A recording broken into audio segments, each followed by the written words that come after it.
Good morning twelfth class. आशा है आप अच्छे से समझ पा रहे होंगे मानव बस्तियों के बारे में। कल मैंने आपको थोड़ा सा होमवर्क दिया था। आशा तो नहीं है कि आपने पढ़ा होगा, बट चलो कोई बात नहीं, मैं उसको आगे ले चलती हूँ। हम कर रहे थे ग्रामीण बस्तियों के प्रकार। बेटा पहले या बाद में पढ़ने को इसीलिए बोला जाता है ताकि आप पहले से प्रिपेयर रहें और आपको जो नए वर्ड्स या टर्म्स आएँ वो आप आसानी से समझ पाएँ। चलो कोई नहीं, हम आगे प्रोसीड करते हैं नेक्स्ट उस पर। सबसे पहले है ग्रामीण बस्तियों के प्रकारों में। इस पे एक लॉन्ग क्वेश्चन बन सकता है कि ग्रामीण बस्तियों के प्रमुख प्रकार कौन से हैं, किन्हीं दो में अंतर स्पष्ट करो। या ग्रामीण बस्तियों के प्रमुख प्रकार कौन से हैं, उसमें से गुच्छित और अर्धगुच्छित बस्तियों में अंतर स्पष्ट करो। या पल्ली बस्तियों में और परिक्षिप्त बस्तियों में अंतर स्पष्ट करो। ठीक है, मैं आपको टाइप्स बता रही हूँ कि किस तरह से क्वेश्चन आ सकते हैं। और इसी को अगर वो और अच्छे से दे तो ऐसे भी दे सकता है कि बस्ती से आप क्या समझते हैं, बस्तियों के विभिन्न प्रकारों का वर्णन करो। क्लियर? तो जो ग्रामीण बस्तियां हैं उनमें एक छोटा क्वेश्चन और ऐड होता है कि ग्रामीण बस्तियों को बसाने के लिए कौन से कारक उत्तरदायी हैं। या देखो पेज नंबर 33 पे आपके दिया है, ग्रामीण बस्तियों के विभिन्न प्रकारों के लिए कौन से कारक और कौन सी दशाएं उत्तरदायी हैं। यानी कहाँ पर ग्रामीण बस्तियों को बसाया जा सकता है।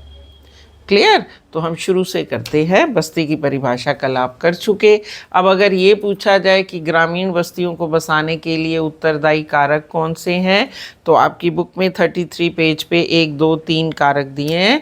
पहला है भौतिक लक्षण, जिसमें भूभाग, ऊंचाई, जलवायु और जल आते हैं। ये पहले भी आप पढ़ चुके हैं जब आपने पढ़ा था जनघनत्व के या जनसंख्या के वितरण के कारण, उसमें आप ये पढ़ चुके हैं। सेम आपको एक्सप्लेन करना है कि जल की उपलब्धता मतलब अगर वहाँ पर पानी पूरी तरह से उपलब्ध है, क्योंकि वो उनके कृषि कार्यों के लिए चाहिए। ग्रामीण बस्तियाँ हैं, गांव में हैं, मुख्य धंधा कृषि होगा या प्राथमिक व्यवसाय होंगे जिनके लिए उनको पानी चाहिए ही चाहिए, और कुछ नहीं तो दैनिक आवश्यकताओं के लिए पानी चाहिए।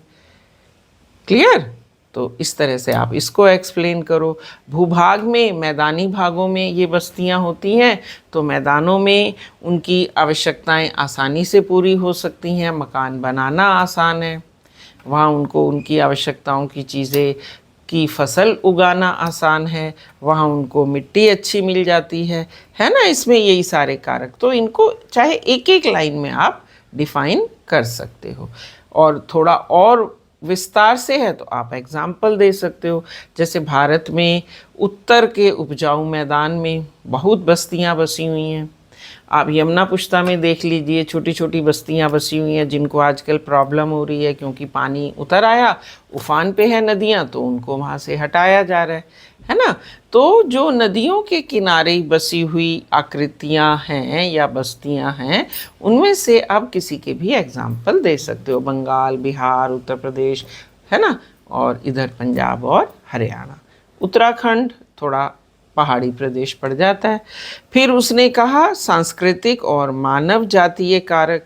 सांस्कृतिक में वही है बच्चे कि जो एक ही धर्म, एक ही संस्कार, एक ही सामाजिक रहन सहन वाले लोग होते हैं, वो एक ही जगह पे रहना पसंद करते हैं। आगे जब आप नगरीय बस्तियां भी पढ़ोगे तो आप उसमें देखोगे हमारे भारत में सिख समुदाय के लोग, जैन समुदाय के लोग, मुस्लिम लोग, हिंदू लोग, पंजाबी लोग, हरियाणवी लोग, है ना, ये सब किसी निश्चित जगह पे रहना पसंद करते हैं, क्योंकि वहाँ इनकी भाषा, इनका धर्म, रहन सहन सेम हो जाता है और ये अपने आप को उनके साथ अच्छे से शेयर कर सकते हैं।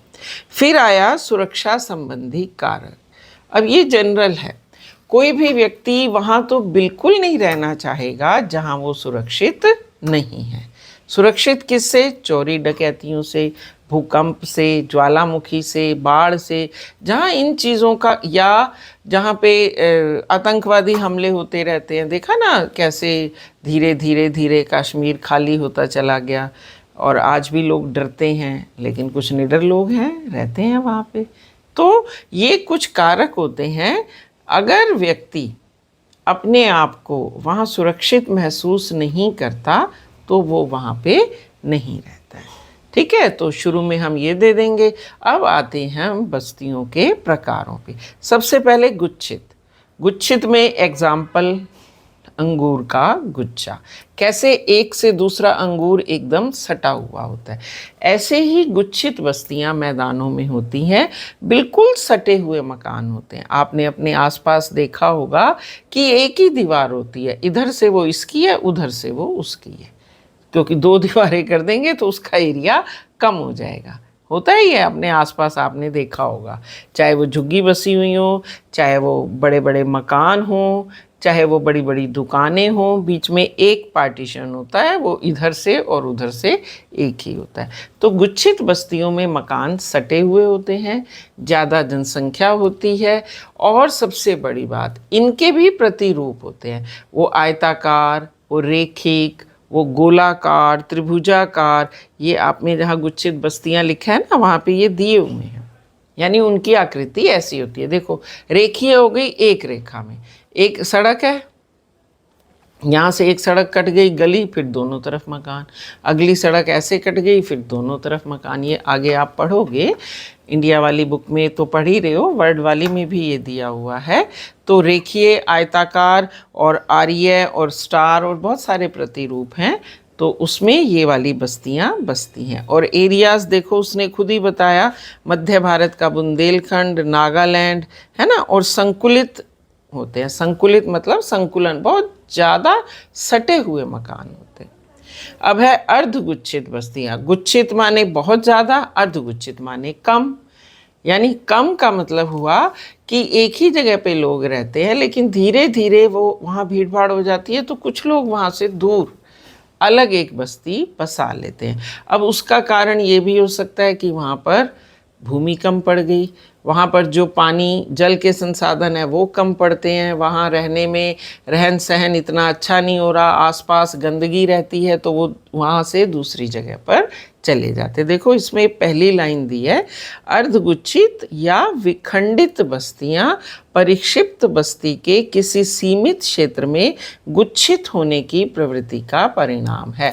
एक जगह पे भीड़ भाड़ ज़्यादा हो गई थी, वहाँ से कुछ लोग दूसरी जगह जाके एक नई बस्ती बसाकर रहने लगे, तो वो कहलाती हैं अर्धगुच्छित बस्तियाँ। इसमें दिया हुआ है गुजरात और राजस्थान में ये अर्धगुच्छित बस्तियाँ ज़्यादातर पाई जाती हैं। क्लियर हो गया? चलें थर्ड है पल्ली। पल्ली में भी ये सब गांव में हैं ये बस्तियाँ। पल्ली में क्या है, ये अलग होके तो बस्ती हैं, पर इनका नाम अलग नहीं होता, नाम उसी नाम से ये जानी जाती हैं। इसमें एग्जाम्पल दिए हैं, पाना, पाड़ा, पाली, नंगला, ढाणी। एक बार ये एक अंक वाला प्रश्न आया था कि पाला, पाड़ा, पाली, नंगला और ढाणी ये किस प्रकार की बस्तियों के एग्जाम्पल हैं। तो आप ये मत सोचो कि ये लॉन्ग क्वेश्चंस के लिए ही है, ये इसमें से एक एक नंबर वाले क्वेश्चंस भी आ सकते हैं। जैसे गुच्छित बस्तियों में ये पूछा गया कि मध्य भारत के बुंदेलखंड प्रदेश में, नागालैंड में किस तरह की बस्तियाँ पाई जाती हैं। तो आप दोनों तरफ से इसको याद रखिए, क्वेश्चन वे भी याद रखो, आंसर भी याद रखो। कई बार आंसर को क्वेश्चन बना के दे देंगे, फिर तुम्हें उसका जो क्वेश्चन है वो आंसर के रूप में लिखना होगा। क्लियर हो गया? चलिए, पल्ली बस्तियों के बाद हम चलते हैं परिक्षिप्त बस्तियाँ। पल्ली बस्तियाँ यानी हैमलेटेड, और गुच्छित बस्तियाँ यानी क्लस्टर्ड सेटलमेंट्स, अर्धगुच्छित बस्तियाँ यानी सेमी क्लस्टर्ड सेटलमेंट। फोर्थ जो है वो है परिक्षिप्त बस्ती। परिक्षिप्त यानी एकाकी बस्तियाँ। कभी आप पहाड़ों पे या मरुस्थल डेजर्ट एरियाज में अगर गए हो तो आपने देखा होगा एक मकान यहाँ होता है, एक दो होंगे इकट्ठे, फिर एक दो वहाँ, एक दो, ज़्यादातर पहाड़ों पे ये चीज़ें दिखाई देती हैं। उसका रीज़न क्या होता है कि पहाड़ों पर एक साथ बहुत सारे मकानों को इकट्ठा नहीं बनाया जा सकता, तो इसीलिए वो थोड़ी दूर दूर दूर दूर एकाकी रूप में बसते हैं। आप अपनी बुक में अंडरलाइन भी कर सकते हैं। देखो, भारत में परिक्षिप्त या एकाकी बस्ती सुदूर जंगलों में एकाकी झोपड़ियां, पल्ली या छोटी पहाड़ियों के ढालों पर खेतों और चारागाहों के रूप में दिखाई पड़ता है। होता क्या है, ये एक छोटी सी अपना घर बना लेते हैं, उसके आगे जो एरिया है उसको खेती के लिए यूज़ कर लेते हैं, या बैकयार्ड है तो वहाँ पशु पाल लेते हैं। आसपास के जो हरे घास के मैदान होते हैं वहाँ पर ये पशु चरने चले जाते हैं। तो इनका इस तरह से जीवन निर्वाह होता रहता है।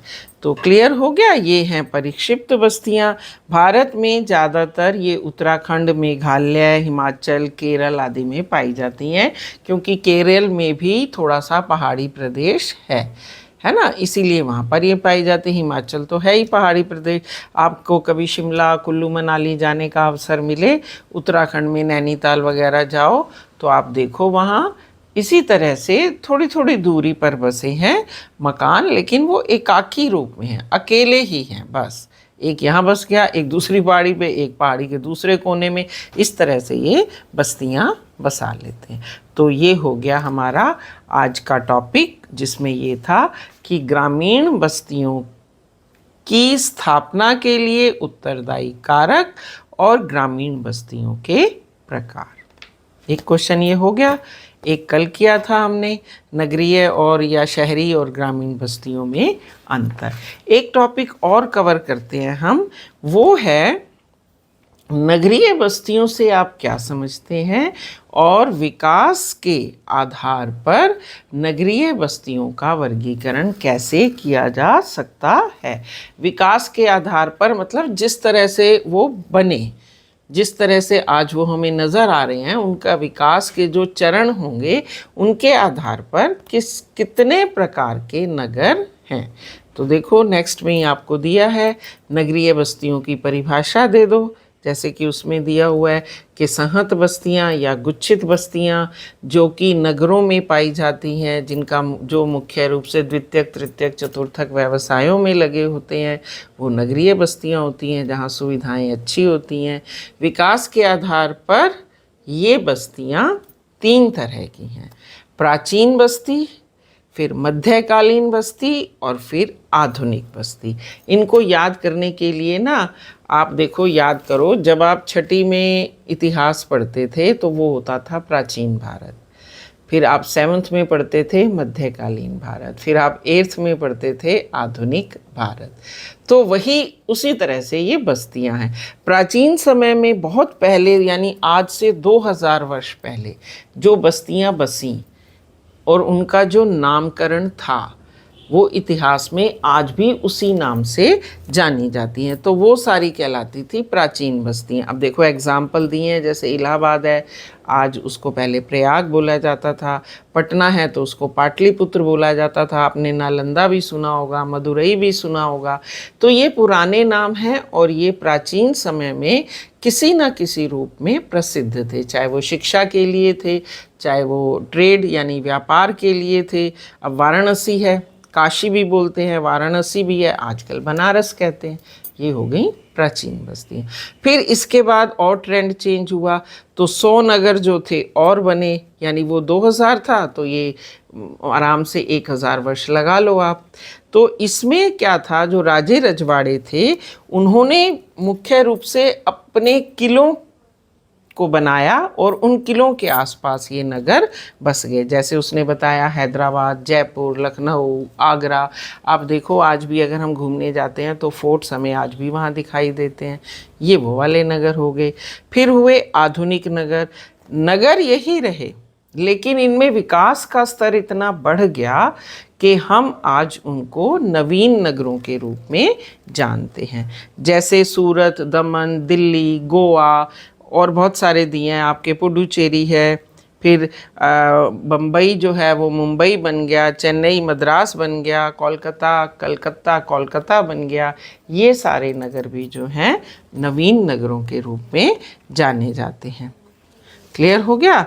ये भी एक शॉर्ट क्वेश्चन ही था, बट मुझे लगा कि 1 या 2 नंबर में ये क्वेश्चन आ सकता है। जैसे वो आपसे पूछ सकते हैं, प्राचीन नगरों के एग्जाम्पल दे दिए, पूछ लिया कि ये एग्जाम्पल जो दिए हैं, उदाहरण, ये किन नगरों के हैं। तो आप बोर्ड पॉइंट ऑफ व्यू से अपनी तैयारी करो। ऐसे नहीं है कि अभी सिर्फ पढ़ना है फिर बोर्ड पॉइंट ऑफ व्यू से दोबारा पढ़ना है। अभी से आप इसको इसी तरह से करते रहिए ताकि आगे जाके आपको किसी तरह की मुश्किल ना हो। तो आज 2 क्वेश्चन हमने कर लिए, एक कल किया था, 3 क्वेश्चंस हो गए हमारे। इनको आराम से रिवाइज कीजिए, पढ़िए, और हो सके तो इनको अपने आप लिखने की भी कोशिश कीजिए ताकि आप अपने आप को एग्ज़ाम के लिए पूरी तरह से प्रिपेयर कर सकें। ओके बेटा, take care, have a nice day and goodbye, keep smiling.